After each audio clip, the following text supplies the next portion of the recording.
Hello and welcome to the Cellar. I hope that you can hear me well and fine. Today is a great day to have what? A great day. All right, so the thing that I want to discuss today was about when you wake up and command your day. I'm pretty sure many of you have your own practices when it comes to connecting in the morning or when it is that you wake up, because some people may have night jobs or what have you, and have other ways of going about things, because everyone doesn't wake up at 5 a.m. One lady that I listen to often, that is a business coach, she said that she wakes up at 3 a.m. She get her day started at 3 a.m. By 8 p.m. she is done with her day. Kudos. Okay, 3 o'clock in the morning is very early for some of us, right? Well, I know for me personally. But at any rate, I wanted to discuss a little bit for those of us who live the Lux Empath lifestyle, which has more to do with doing our work and being very spiritual about the things that we encounter, how we handle certain things throughout the day, knowing that it's more spiritual than physical, even though it's happening in this physical existence, right? So, of course, some of her tips, because I listened to her about that probably about 3 or 4 weeks ago, when she was discussing how she gets her day going, and because she has a lot that she does have to do, a lot that her business entails. And I'm like, I don't have that much shit going on. So, what I did pick up from that was just making sure that it was structured even more so. That's what I picked up from it. So I just wanted to share with you some tips about commanding your day and really being in a space where, you are in alignment and you are in agreement with your purpose on a regular basis. You are in agreement, you are in alignment when it comes to your networking prospects, when it comes to clientele, when it comes to whatever it is that you are dealing with, right? So, of course, how you wake up has a lot to do with your attitude in the beginning of the day, because it's so important that we listen to or are in a space where we are allowing ourselves to be receptive, right? But what is it that you want to be receptive to has a lot to do with the alignment of the day.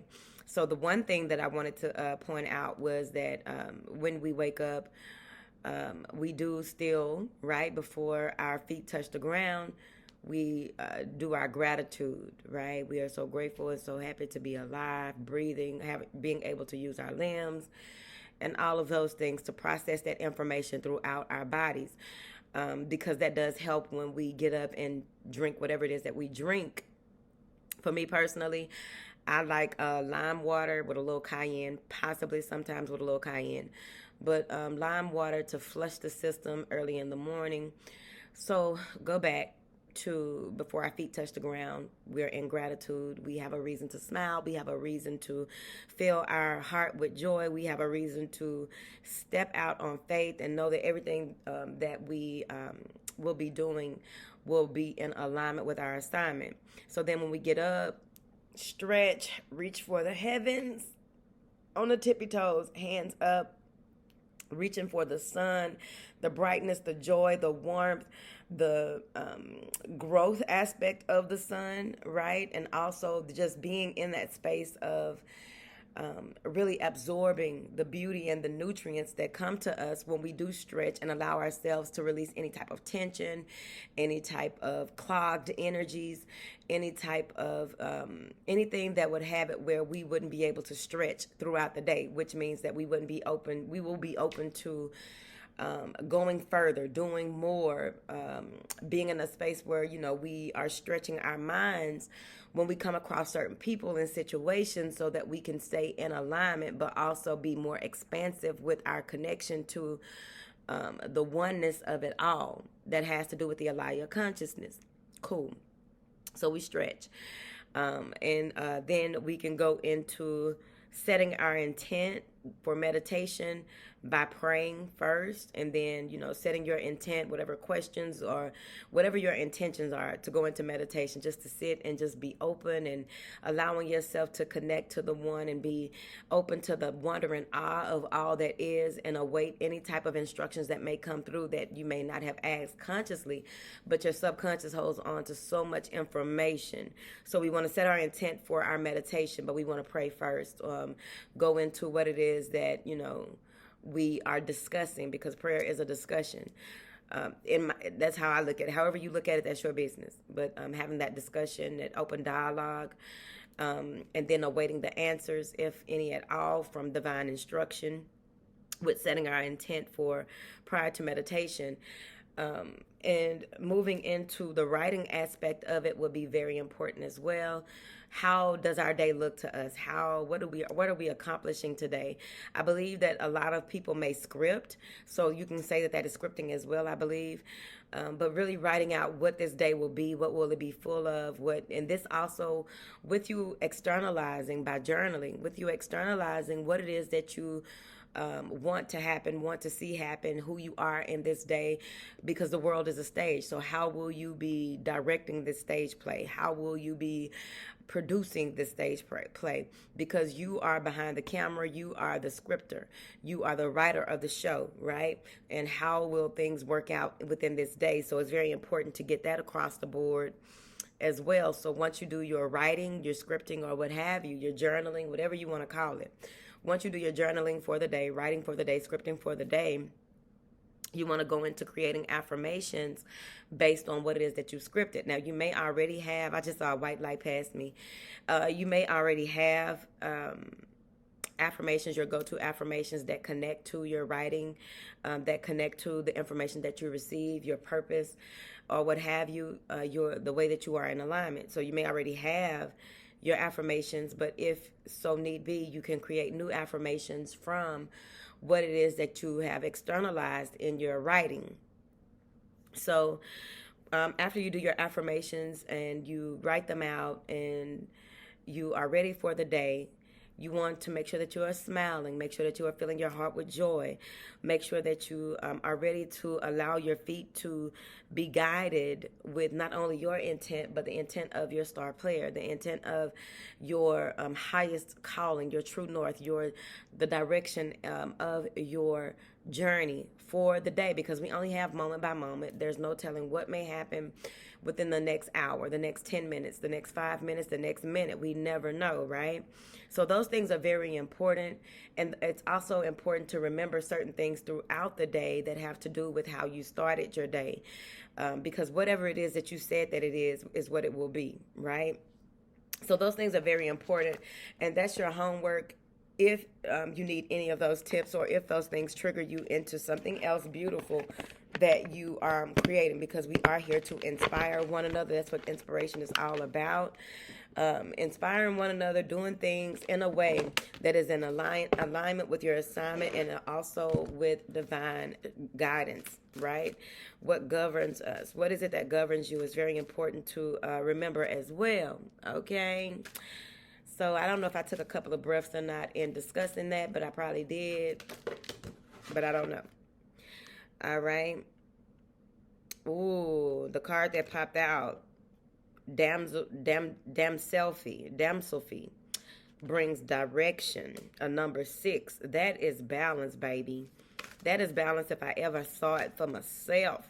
All right. What else do you have here? Some of you may be graying. Maybe your hair is graying and you are worried. I wouldn't be, because you got to remember, there are children born with gray hair. There are children that have gray hair by the time they are 5 years old. So that goes into reprogramming the self, I feel, reconditioning the self. Because anytime something happens and you figure that that's part of conditioning, ain't it? Because why would I think that like that, right? Why would I think that graying has to do with aging? Why would I think that graying means something bad, right? Aging is wonderful, because that means that we have really lived and we've come some type of way. Now, the other way to look at graying from the health perspective is maybe there's not enough copper or enough something. I forget what metal it is, but there's not enough of something that you are receiving. Maybe it's magnesium. I'm unsure. I don't remember, but you can look it up. So let's look at number 6. All right. It says, you may not see it coming, but a major change within you or in your life is headed your way. You'll be able to handle it with more skill and grace than you may have believed possible.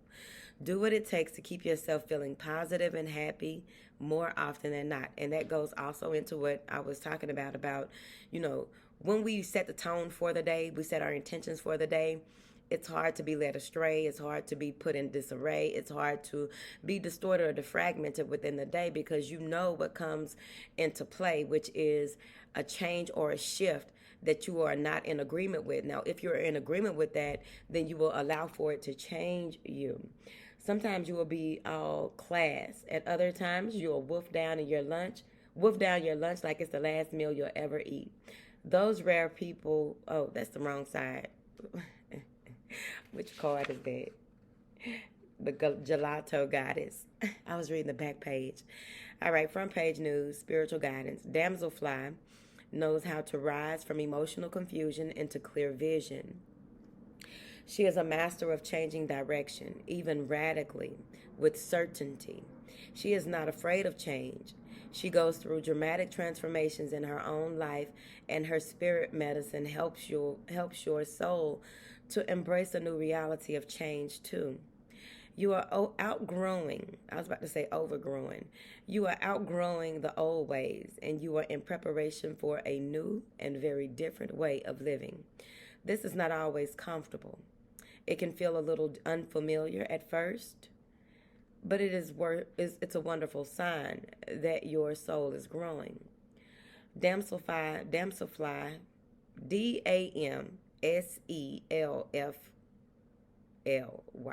okay, comes to you with a message of renewal and the importance of the light. You need the warmth and healing of the light. That's like the sun I was talking about.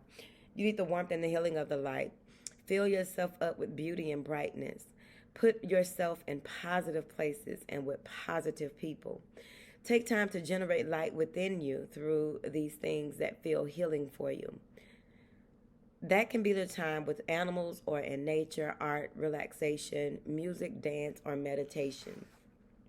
Nurture the light within to help you trust what is happening within you and in your world.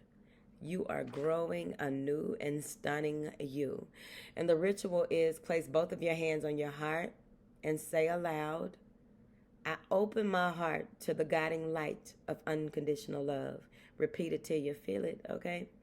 Then imagine, feel, or pretend that you can see a shining light within your heart.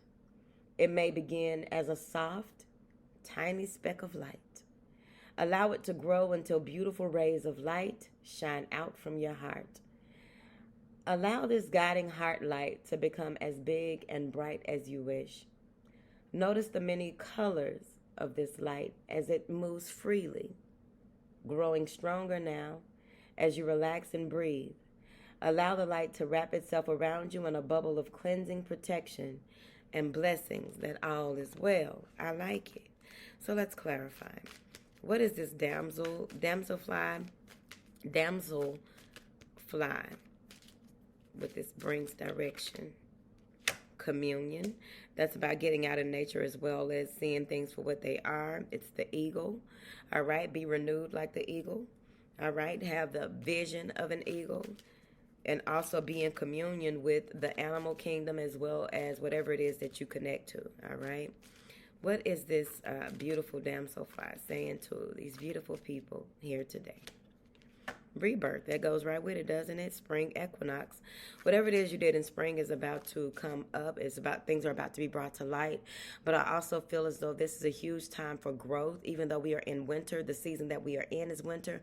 Maybe some of you are in your spring season. Things are about to be springing up with new life here, blossoming and flowering, I feel. So that's very beautiful as well. There's also an indication here of maybe some of you have a rabbit, connection with rabbits here, connection also with some of these energies. So communion is looking like to me the way that this moonlight is penetrating the darkness. All right, there may be some insights that you get as well when you are out, sitting out late at night, when you're out on your patio, your balcony, just out in the backyard. There may be some insights that you receive when you look up and you ask for guidance. You'll see it, all right? Some of you may have some trees or some type of, trees. It's trees. There may be some type of trees here that is going to tell you something or give you some type of insight.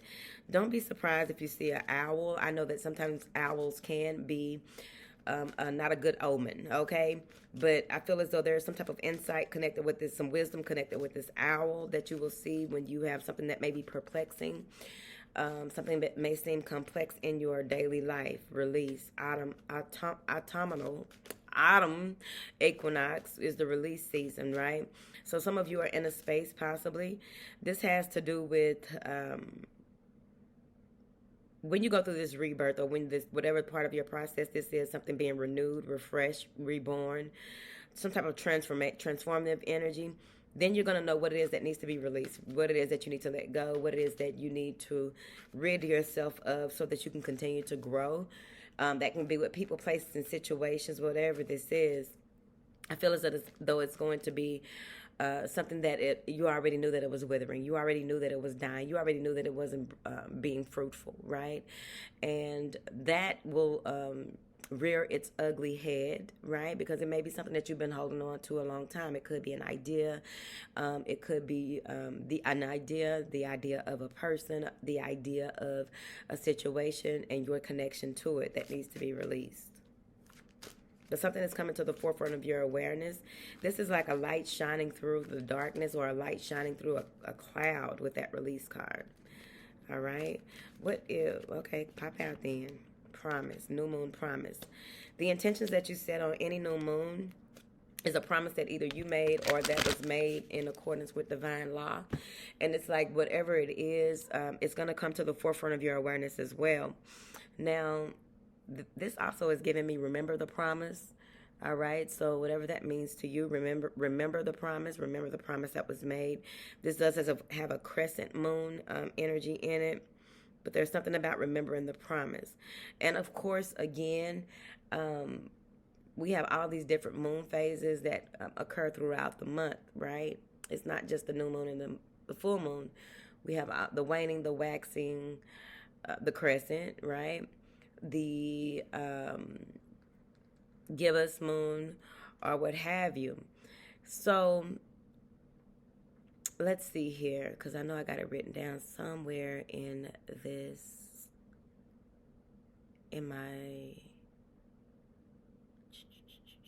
there it is. Okay, so that waxing moon, using the waxing moon to manifest what you want may be important. So that's something to remember, right? So pay attention to when the moon is waxing to see if when things occur, see where the moon is. What is the moon doing? And all the other astrological placements as well. I am a moon child, so I do discuss the moon a lot. And the moon is of the mother. This is of wisdom. This is of intuition. This is of nurturing. This is a lot of Queen of Cups energy, right? So that archetype is really a connection to the moon, water, things that changing of tides, changing of direction, changing of perspective, changes, right? And the waning moon, it doesn't look like I wrote down anything about, just a quick one too about the waning crescent.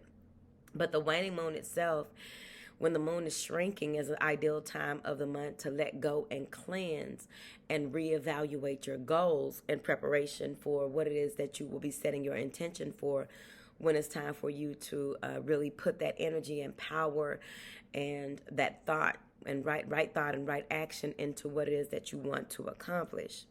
All right. So that's a quick one too about those. All right. Self-care practices that may be important as well. Can be grounding, right? Tuning into nature. I probably should have did this in a different thing, but I guess it's a quick one too. Reminder. Okay, because I'm feeling very introspective today.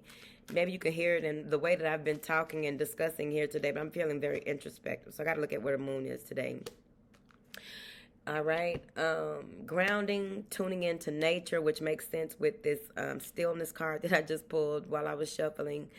Going into that space where you're just, you're just here. You're just, being mindful of your present moment, your present status, and just taking in all of the prana surrounding you and allowing it to really circumvent your being and allow you to be where you are, when you are, how you are, and being okay with yourself and really releasing things into the earth that no longer serve you. The earth buries things. The earth also is like the Alaya consciousness because it all connects.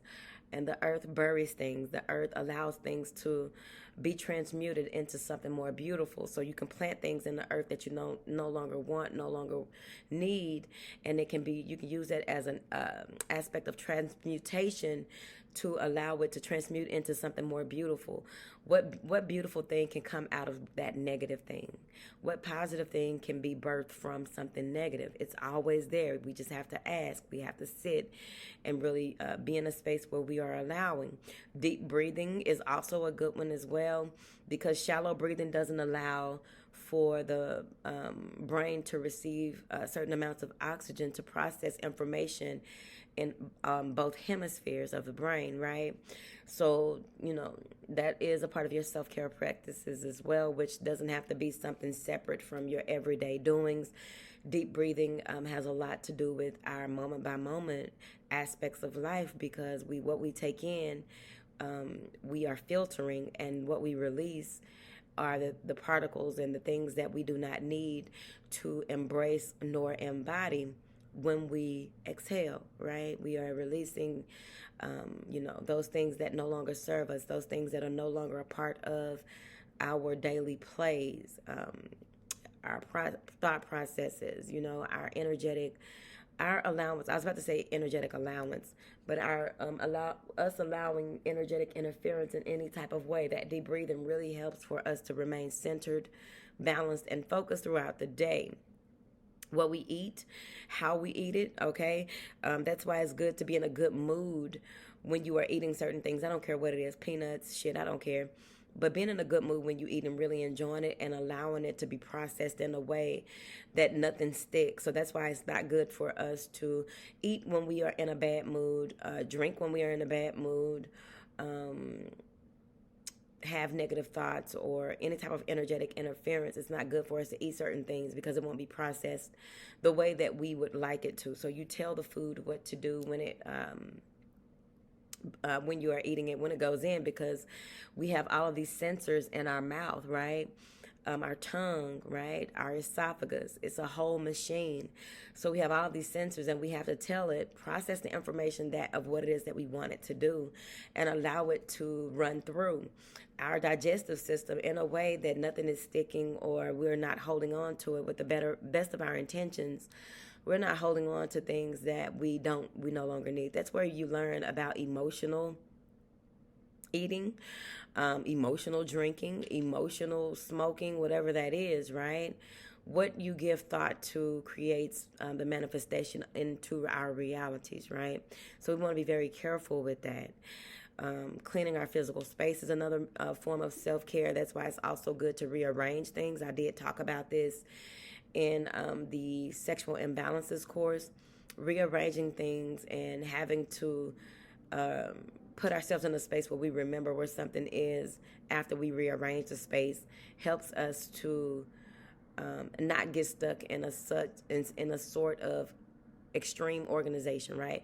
Because when we become too extreme when it comes to organization or the way that things are in our home life, this can reflect in our work, this can reflect in our friendships, this can reflect in our relationships, it can reflect in all aspects, many aspects of our life, because we want things to be so orderly, right? So what you do is you continue to push yourself, push the limit of your beliefs, push the limit of your ideas, push the limit of your structure, still doing it in a way that is, not out of line, but it puts you back into how easily do you become in alignment or realign when you physically move things out of alignment, right? How long does it take for you to remember that, okay, I moved that 3 times, right? And then once you keep doing it on a regular basis, which can be 30 days, 60 days, 90 days, once you continue to do it, you'll see that you are remembering easier because it's become a part of your system or systems to fire off new neurons by placing things in a different place, reorganizing in a way to implement new strategies on how you will remember. And you got to know what type of learner, the way that you learn things with the VARC system, right? The way that you learn things has a lot to do with the way that you remember things, right? All right, so dance a little bit is also a part of self-care. Dancing, the way that you bathe or shower has a lot to do with your self-care. I was reading something yesterday that said that people don't bathe anymore. Don't nobody want to sit and take bubble baths anymore. I don't know if that's true. I don't know what you would, how you can create statistics based on just your friend group or something like that. But at any rate, bathing is very important. Sitting in water is very important because it restructures the muscle memory. It restructures the emotional imbalances as well. You tell the water what to do, and that water in turn helps to cleanse the water. The water in your body in turn helps to be purified by the connection with the water that you are sitting in. But you can also do this in the shower as well. The shower helps with release from head to toe. Of course, when we bathe down and cleanse and say our affirmations, our prayers, or whatever it is that you are cleansing out of your body. You want to move those things down and out, mostly in a circular motion, but whatever way that you are guided to do, I would suggest, right? What works for you and works best, I would suggest you keep that process, right? Make sure that you're giving thanks on a regular basis, right? That's order of receptivity. Well, what else?